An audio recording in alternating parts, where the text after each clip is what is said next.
La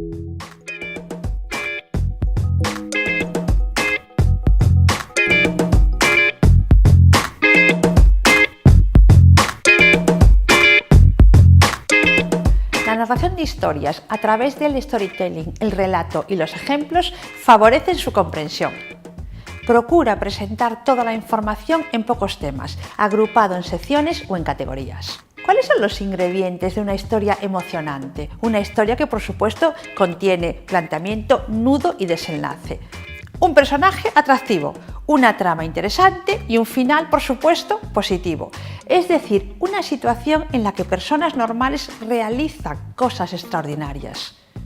El storytelling se dirige a la razón. ¿Por qué? Porque genera contenidos, plantea objetivos y alcanza resultados. Pero el storytelling también se dirige a la emoción, porque genera sorpresa, genera interés y crea relaciones profundas a través de la humanización. ¿Qué tiene que tener una historia eficaz? ¿Cuáles son las claves que le caracterizan?